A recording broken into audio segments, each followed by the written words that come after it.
गिबियावनो बयनिसिमबो माहारियारि फोरबो रंजालि बैसागुनि गिदिरफोरनो सिबिनाय मान होनाय खुलुमनाय आरो उन्दैफोरनो बयनिसिमबो बावहरदों। नंगौ दुलाराय बर' फरायसा आफादा बड'फा गोजोरथियारि सोलायनाय मावथांखिखौ बिथा खालामनानै थांनाय माखासे बोसोर सिगांनिफ्रायनो बैसागुखौ बिथा खालामनानै नोजोर बोनानै दखरा जिल्ला दालाइसा आफाद मावबादा लाबोबाय थादों। हारिमुनि सायाव मावबादा लाबोदों। दा हारिमु होननानै बुङोब्ला बिनि कनसेप्टआ बिराद गिदिर, खिन्थु नैबे दुलाराय बर' फरायसा आफादा जायखौ लाबोदों बेयो जाबाय बर'नि दोरोङारि मोसानायखौ लानानै मावबादा खुंनाय आरो बेजों लोगोसे बर'नि जे दोरोङारि दामजुफोर बेखौ लानानै मावबादा खुंनाय। दुलाराय बर' फरायसा आफाद हिसाबै हारिमुखौ लानानै बिराद सिरियास। जारिमिन गिबि मुगानिफ्राय रायजो जाबोनाय बर'फोरनि जि मोनसे दोरोङारि मोसानायफोर बे जाहाथे गुबुन हारिजों एसिमिलेसन जालांनानै दोरोङारिनिफ्राय गोमालाङा बा बर'फोरनि आखाइनिफ्राय बे गुबुननि आखाइयाव थाङा आरो बेजों लोगोसे बर'फ्रा गोदोनिफ्राय बाहायबोनाय जि मोनसे दामजुफोर बै दामजु बाहायबोनायफ्राबो जेन जोंनि बर'निखा होननानै रेकगनाइज मोननाय दामजुफ्रा जे फैबाय थानाय समाव जाहाथे गुबुननि आखाइयाव थाङा बैफोरखौ नोजोर बोनानै दुलाराय बर' फरायसा आफादा बेबायदि हारिमुआरि मावबादाखौ खुंबाय थानाय जादों। आरो बुहुमाव जेसेबांखिनि ओंथिगोनां आरो मोजांसिन मोसानाय बैफोरनि गेजेराव बर'फोरनि मोसानायाबो बिराद ओंथि गोनां। दा बेखायनो दुलाराय बर' फरायसा आफादा बै मोसानायफोरखौ लानानै जोबोद सिरियास आरो बेखायनो दोरोङारि मोसानायखौ लानानै फैबाय थानाय समाव उन जोलैफोरनि आखाइयाव जाहाथे बेखौ मोजाङै थिनानै होलांनो हायो बे नोजोरजों दुलाराय बर' फरायसा आफादा बेखौ खामानि मावबाय थानाय जादों। दुलाराय बर' फरायसा आफाद हिसाबैथ' बागुरुम्बाखौ लानानै जे बेखौ गिनिस वर्ल्ड रेकर्ड खालामनाया दिनैनिल' बाथ्रा नङा। आरो दुलाराय बर' फरायसा आफादजों लोगोसे बर' थुनलाइ आफाद आरो दुलाराय बर' हारिमु आफाद जथायै मोनथाम आफादजों सरकारखौ नारसिनबाय थानाय जादों जाहाथे बेबायदि मोनसे बिराद मोजां मोसानाय बे मोसानाया जाहाथे बुहुमनि 800 क्रर सुबुंफोरनि गेजेराव जे बयनिबो मेगनजों नुजायो आरो बयनिबो गोरबोजों जाहाथे बियो एक्सेप्ट खालामजायो आजावजायो।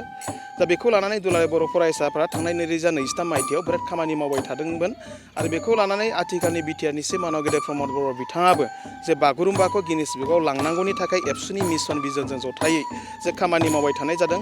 जे आसामनि गिबि मन्त्रि मानगोनां डक्टर हिमन्त बिश्व शर्माया जिहेतु बिथांनि आखायावबो दायित्व दं, दा बैखौ नोजोर बोनानै बिथाङा थांनाय बोसोराव बुंनाय हिसाबै जे फैबाय थानाय नैबे बैसागुनि उनावनो बर'नि बागुरुम्बा मोसानायखौबो गिनिस वर्ल्ड रेकर्ड खालामनो थाखाय बिथाङा खोथा होदों।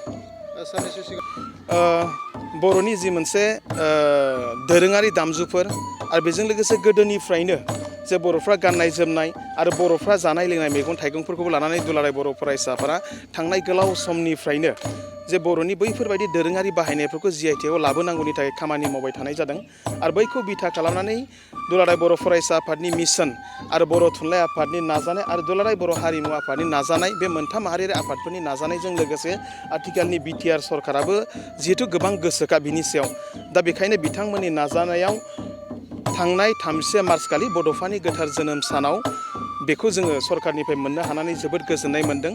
आरो बेखौ एबसुआल' गोजोन नांगौ, बर' थुनलाइ आफादनि दैदेनगिरिफ्राल' गोजोन नांगौ बा दुलाराय बर' हारिमु आफादनि दैदेनगिरिफ्राल' गोजोन नांगौ बे नङा। बे भारताव रायजो जानाय 25 लाखनिबो बांसिन बर'फ्रानो बयबो बेयाव गोग्गानांगौनि बाथ्रा दङ आरो बेखौ लानानै रंजानांगौनि बाथ्रा दङ।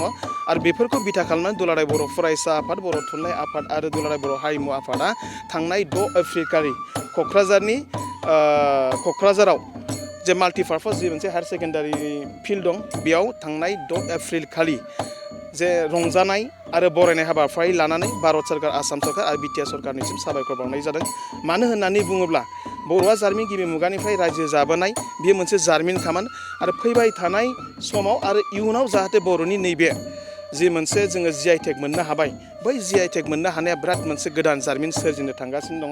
मानो होननानै बुङोब्ला दोरोङारि जि दामजुफोर जि खाम, जथा, सिफुं, गंगना बेफोर गासैबो बर'निखामोन, नाथाय बेयाव जोथोन लानो हायैयाव मालाबा समाव गुबुन हारियाबो बेफोरखौ जोंनि होननानै बुंनानै लानो नागिरो। आरो बेजों लोगोसे गंगार दुन्दिया आरो बेजों लोगोसे खारै आरो बेजों लोगोसेनो माखासे जानायफोरखौबो जोङो मोननो हादों। आरो बेफोरबायदिनो जोंनि गाननाय जोमनाय जेरै दख'ना, जेरै फास्रा, जेरै इन्दिनि जि आरो जोबोर गोजोनथावना बाथ्रायानो जाबाय 2006-2007 मायथाइयाव आथिखालनि रायजो सभानि MP रोनगोरा नार्जारि जे बिथांनि दैदेननायावनो एबसुआ गामसा गाननांगौ होननानै बर' हारियाव मोनसे सोमावसारनाय लाबोदोंमोन, जांख्रिखांनाय लाबोदोंमोन आरो एबसुआ गामसा गानैनो दिनै बर'नि गामसाखौ GI/TAग खालामनो हानाया जोबोर गोजोनथावना बाथ्रा। आरो बर' हारि हिसाबै गासै 21 होनाय जादोंमोन, गं 27 माखासे बिथिंखौ लानानै बर'नि गोदोनिफ्राय बाहायबोनाय जि बेसादफोरखौ लानानै होनाय जादोंमोन बिनि गेजेराव खेबसेनि जोङो 13था मोननो हादों आरो 8थाखौ जोङो मोननो थांगासिनो दङ आरो बिनि थाखाय बयबो जोङो खौसेयै थानांगोन।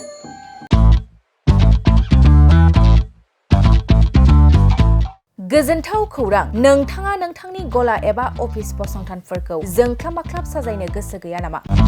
नोंथांनि गलाफोरखौ बायदि बायदि रोखोमनि जोंख्लाब माख्लाब खालामनानै साजायनो थाखाय क'क्राझार नोगोरनि सिङाव थानाय गौरां भेलि हटेल साखाथियाव सानिक्य आर्ट एन्ड डिजाइन गलाया लानानै फैदों बायदि बायदि रोखोमनि आर्ट डिजाइन। क'क्राझार नोगोरनि सिङाव थानाय गौरां भेलि हटेल साखाथियाव सानिक्य आर्ट एन्ड डिजाइन गलाया नोंथांमोननि थाखाय लानानै फैदों नोंथांनि गलाखौ जोंख्लाब माख्लाब खालामनो गोबां रोखोमनि आर्ट डिजाइन। बेफोर आर्ट डिजाइनफोरनि गेजेराव दं 3D signboard, 2D signboard, acrylic trophy, SAP panel, name प्लेटार्स, रेट्र', रिफ्लेक्टिभ साइनबोर्ड, नियन साइनबोर्डफोरनि आर्ट डिजाइनफोरखौ नोंथाङा सानिक्य आर्ट एन्ड डिजाइन गलानिफ्राय मोनफुंनो हागोन। बेनि अनगायैबो इनग्रेभिं सार्भिस, आर्क्राइलिक लेटार काटिं, MDF जालि काटिं, लग', ग्राफिक्स डिजाइन आरो कास्टमाइज गिफ्ट आइटेम्सफोरखौ नोंथांमोननि गलानि थाखाय सानिक्य आर्ट एन्ड डिजाइन गलाया लानानै फैदों आर्ट डिजाइन। गोबां बाथ्रा मिथिनो थाखाय नोंथाङा नैबे 9706125636 6800981649 जानबुं नम्बरनि गेजेरजों खौरां लाहरनो हागोन।